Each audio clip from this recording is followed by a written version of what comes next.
Hey YouTube, welcome back to Love for Crypto. So today I'm going to do another one of my economic outlooks.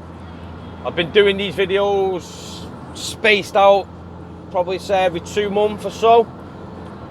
And so far, in all honesty, we've called it to a T in regards of monetary policies, interest rates, quantitative tightening, easing, and so forth. And we've done really well with it, in all fairness. Again, it's not that I'm some magical wizard and I'm calling all these shots. It's the knowledge that I'm actually consuming from viable people throughout the world who I hold their opinions in high regards, who are educating me in a way that when I present this information to everybody through our own channel, we are nailing it to a T. I think if we go back to the last time we did one of these videos, could be around February time, we was actually speaking about how Q2 is dead and QE will be coming. I think before that one was around December time. Now obviously the equity markets, especially the US equity markets, the stock markets, the NASDAQ, and then obviously the Dow Jones, S&P and so forth, all these markets took a hell of a beating. And along with this beating, we were seeing the yield curve inversion with the interest rates.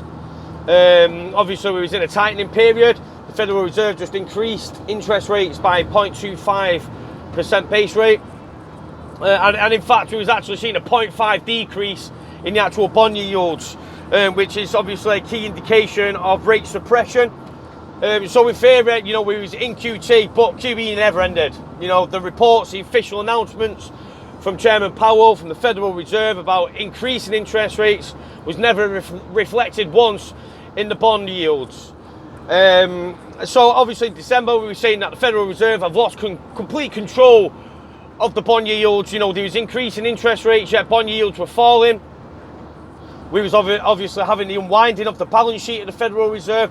And right at the bottom, during the crash in the equity markets, we've seen a spike in the balance sheets of the central banks, actually adding to the balance sheets. I remember we was in an unwinding period at this point, but they won't tell you this. And we actually had the central bank charts up, the balance sheet charts, and right where the bottom was in the equity markets was where we see the surge of assets being added back to the balance sheet of the Federal Reserve. Since then, obviously, we called February and March that we would have a neutral perspective on the interest rates, which we did have.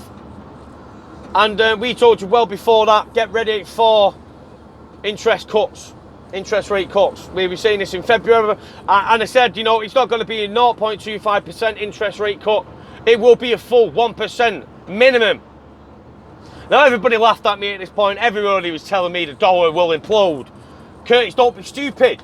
If we have another round of QE, the dollar's doomed. It'll fall off the charts, he said.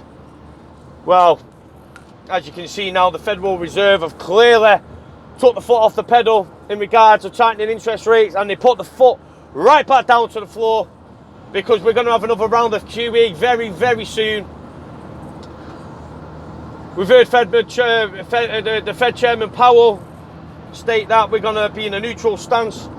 By the time it comes to September, ladies and gentlemen, get ready for that the interest rate cut, because it will be happening. Now, there's a few other things that we want to speak about here today, or myself personally, because, this is where I'm at the moment. I've got to the point with cryptocurrency, with the digital asset space, where I feel that the educational benefits for myself are really at a slim amount at the moment. I don't think there's really much more to learn or much more to say in that regard.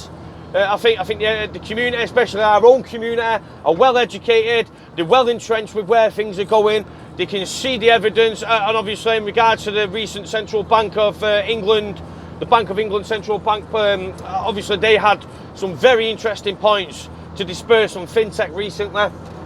I've actually got another one of them videos coming up very shortly from Dave from the Central Bank of England, who is the deputy. Fucking hell, I've actually forgot his role. It's completely gone out of my mind. Well, anyway, nonetheless. The economy. The numbers that we are being face-fed are bullshit. Absolute bullshit. Now, I've just got done watching some excellent stuff. I'm on my way to, as you can see, I'm working again. It's Sunday. Why am I in work? I need to get my head down, I need to get them bags full. But this is very, very going to be an interesting point that I'm going to say here now. We've got GDP numbers of 3.2% coming out from the US. Donald Trump is holding these numbers in high regard, because estimates was supposed to be around 2.2%, and they've absolutely flattered those numbers with exponential growth in the US. Now let's just go back to some of the numbers and let's actually get deep into what the fuck is going on, because that's not real. Ladies and gentlemen, those numbers are not real in the slightest. Now, we can determine this by very few factors.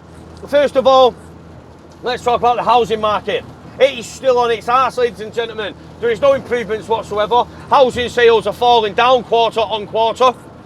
So there's one key point that you want to take away. Consumer credit at all-time highs, higher than even in 2008. We're talking about the consumers that are borrowing because they're having to borrow out within their own means. Their income will simply not cut it, so they're having to increase their credit expansion just to get by. We've got record levels of consumer debt and corporate debt. Nonetheless, main key point number 2. So now let's go look at the car sales. Car sales, again, are taking a beating. We've got record high levels of delinquencies, and that's free payments missed. You know, obviously, if we're in this such economic boom, why the fuck can't people afford to pay the cars is a question that you need to ask yourself. Key point number 3. Now, I'm going to go into the unemployment levels here. We're all being fist-fed the U3 and even the U6 numbers. U3 numbers, probably about 3.7% unemployment. And you've got your U6, which is probably double that, around 7 to 8%. Now, ladies and gentlemen, let me tell you something that may come as a shock to some, and may just be absolutely apparent to others. Those unemployment level records are bullshit. Absolute bullshit. Now, if you want to look at the total labour participation force and the disgruntled employment, then clearly, ladies and gentlemen, we are not looking at those figures. We're actually looking at around 20% unemployment in the US. The figures that you're showing, listen, those are just added small part-time 3 to 6 month term absolute jobs in that regard. Now listen, if you look recently at the actual jobs that have run out in the US, we're talking around 500,000 jobs have been cut as of recent. But they won't tell you that on the mainstream media. They'll just continue force-feeding you the 3.7%. And if you actually look back to the point where President Trump was the candidate, he said, don't listen to those numbers of unemployment when they're talking 4% or 3%. The real numbers are maybe 20%, 25%, or even as high as 35%. Now, obviously, that was candidate Trump, the Trump who we all thought was going to change the way, was going to pop this bubble that needed to pop, and he's in fact stimulating the exact same bubble by calling for another round of QE. Now, listen, when you're looking at unemployment figures, the U3 numbers, the U6 numbers, listen, they are not painting the picture that you deserve to know. The true unemployment levels are at around 20%.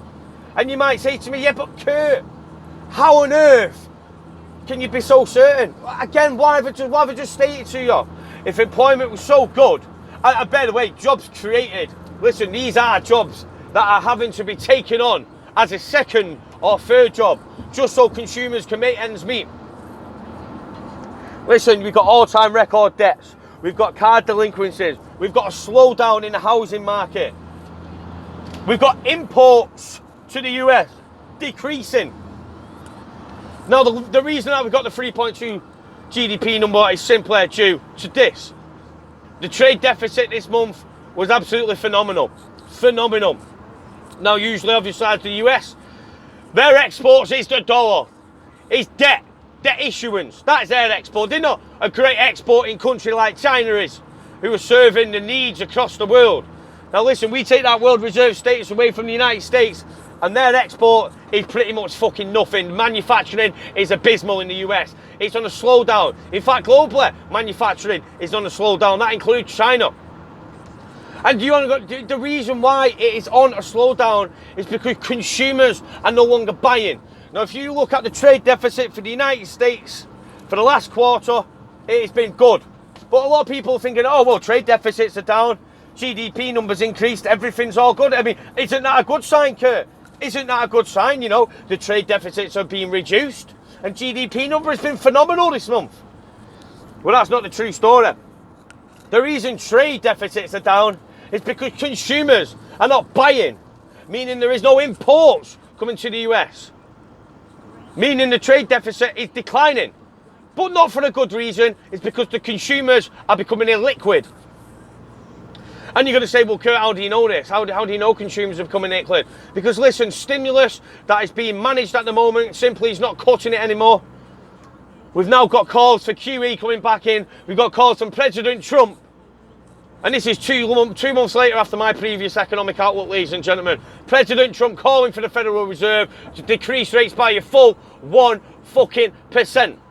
Now, ladies and gentlemen, if we're in such a fucking economic boom, if the Labour participation in the United States is so great, if unemployment levels are so low, then why are we asking for the monetary policy that is only being used previously in the past in a recession? If we're in such a fucking economic boom, why is Trump piling the pressure on the Federal Reserve to decrease rates? Why is Trump piling pressure on the Federal Reserve to stop unwinding its balance sheets, to stop its quantitative tightening policy and completely reverse it to an easing policy? Again, an easing policy which is needed during a recession. Can anybody here tell me why we are hearing such ludicrous remarks from the President? We're in a great economic boom, the 3.2 GDP numbers, the low levels of unemployment. But please, Federal Reserve, can you do us a little favour? Because we're struggling. Can you please decrease interest rates? Can you please keep your foot down on the pedal and keep those printing machines fucking going into oblivion? Now, I'll tell you what the next prediction that Love for Crypto will be calling. And I will be coming back in a couple of months with another economic outlook. The Federal Reserve, during the next,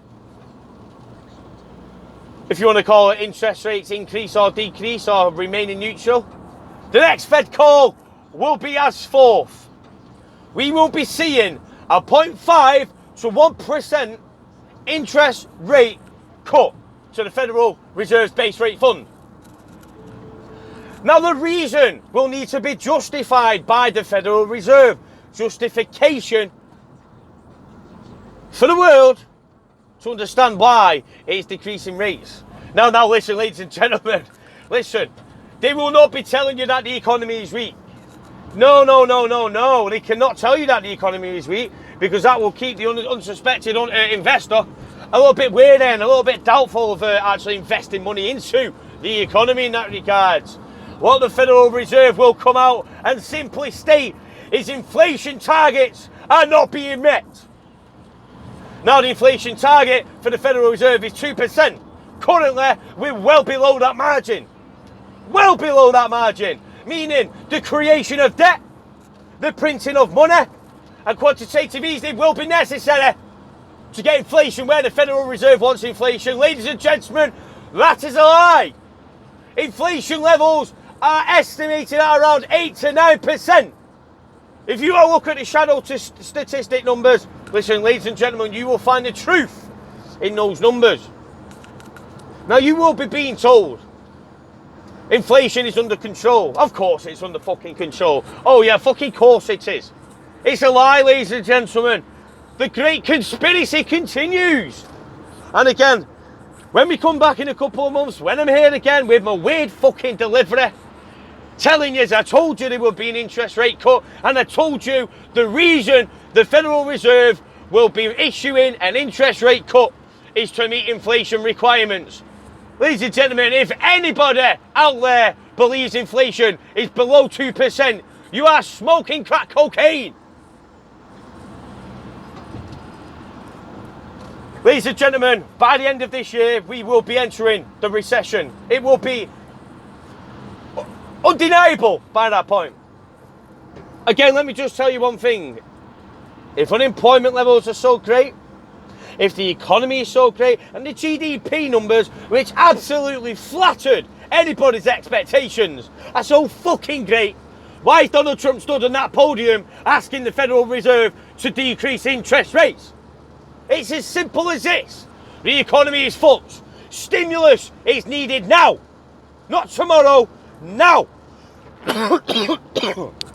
And there's the cough, ladies and gentlemen. That's because I'm shouting when I don't need to. Well, listen, I just want to paint a little picture for you all. Anyone who's watching CNBC, mainstream media, Fox Business and all that shit, you're being fist-fed bullshit daily, in and out. I don't really know what to say about this, ladies and gentlemen, but there is one thing that I do need to say. 0% interest rates are on the horizon.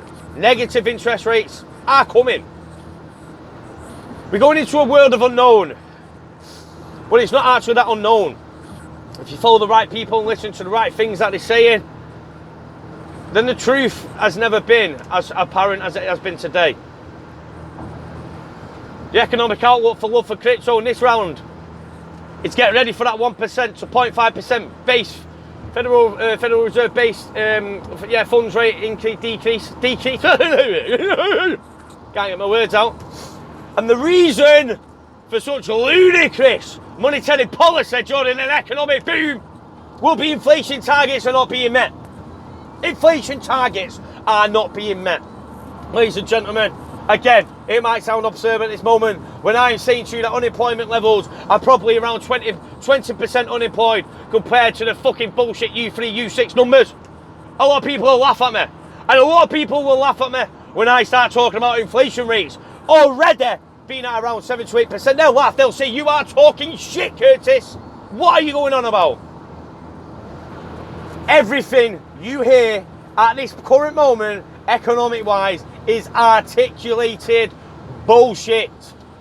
Listen, we're entering a recession, which will lead to a depression, which will lead to the demise and free fall of the United States dollar as a whole. It is happening. It is coming. Have no fear. Love for Crypto is here, and we will guide you through such nonsense and bullshit. If you ever want the truth, you will find the truth. The truth is actually no further than the Love for Crypto fucking community. We're here to educate. We're here to educate the community on how the world is about to change. And listen, when we're talking money, we need to know about the monetary policies and what's coming. And believe me, when QE comes, we will have a short increase of stimulus to the equity market. But believe me, it will not last forever. Over and fucking out.